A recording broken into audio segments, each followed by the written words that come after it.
This wasn't a house, it was a fortress built to keep people like me out. For 10 years, my mother cleaned its floors while the owners, the Van Horns, looked through us like we were ghosts. But the day I stood on their doorstep with the keys to their entire empire in my hand was the day the ghosts learned how to haunt. Have you ever been made to feel invisible, treated like you're less than human because of where you come from or how much money you have? This is a story for anyone who's ever been looked down upon. It's a reminder that dignity isn't for sale, and sometimes the most powerful revenge is simply inheriting the throne. Hit subscribe for a story about the ultimate role reversal. My mother was the live-in maid for the Van Horn family. We lived in a small, damp room in the basement, our world separated from their marble and gold by a single servant staircase.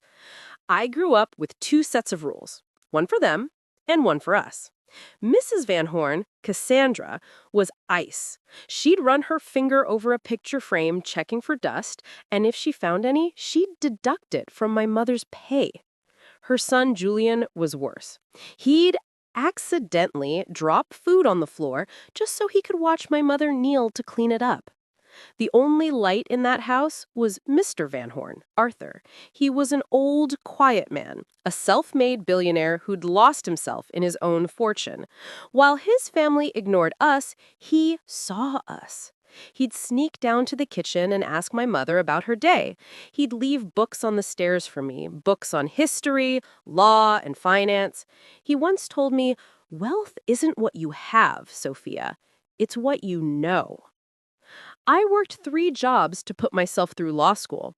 The day I graduated, I came home to the mansion, my diploma in hand, eager to show my mother. Cassandra Van Horn was waiting. She stood at the top of the stairs, blocking my way to the basement. She said, "Your mother was terminated an hour ago. She was caught stealing a piece of jewelry. We're having her arrested. Get your things and get out, both of you." It was a lie. A complete, vicious lie. My mother was the most honest person I knew. She was in her room, sobbing, her small suitcase already packed. They had fired her without a reference after 20 years of service for a crime she didn't commit just because they wanted to hire a younger, more modern staff.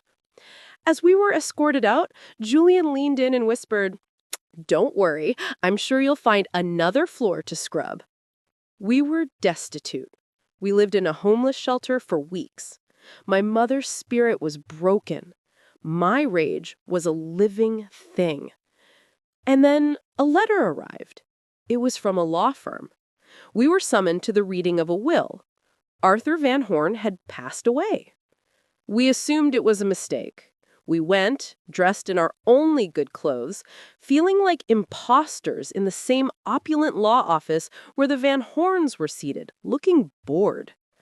The lawyer opened the document and read, "I, Arthur Van Horn, being of sound mind, do hereby bequeath my entire estate, including all properties, stock holdings, and controlling interest in Van Horn Industries, to Sophia Flores, the daughter of my beloved housekeeper, Maria Flores." The silence was deafening. Then chaos. Cassandra screamed. Julian called the lawyer a liar, but it was real. In a secret video will, Arthur explained. He said, "My family sees people as objects. Sophia and her mother saw me as a man. They have the integrity my bloodline lacks. The company will be safe with her." I didn't throw them out on the street. That would have made me like them. My revenge was more elegant. I moved my into the mansion. I gave her Cassandra's old room. Then I called a meeting with Cassandra and Julian. I said, "Your assets are frozen. You have no income. However, I'm offering you both a job. Julian, the groundskeeper position is open. The previous gentleman my mother hired is far more competent, but I'm willing to give you a chance. Cassandra, we need a new head of housekeeping. The hours are long, and the standards are Impeccable. You'll report directly to my mother. They refused, of course. They spat insults and left. But a month later, with their credit maxed and their social circle close to them, they came back. They had no choice. Watching Julian mow the lawn he once played on, sweating in cheap work clothes, was something. But watching Cassandra Van Horn, the woman who'd accused my mother of theft, have to ask her each morning for the day's cleaning supplies, that was justice. My mother, with a quiet grace I never knew she possessed, would simply point to the checklist and say, "The East Wing windows first, Cassandra, and please be thorough." I didn't just inherit a fortune. I restored my mother's dignity. I turned their kingdom into our sanctuary. They spent their lives building walls to keep us out. My revenge was simply walking through the front door and making myself at home. They thought wealth was about power over others. Arthur taught me it was about power to do good. If you believe that kindness and integrity are the ultimate currencies, smash that like button. Tell me in the comments about a time you turned an injustice into a victory. And subscribe for more stories where the underdog doesn't just win, they inherit the whole kennel.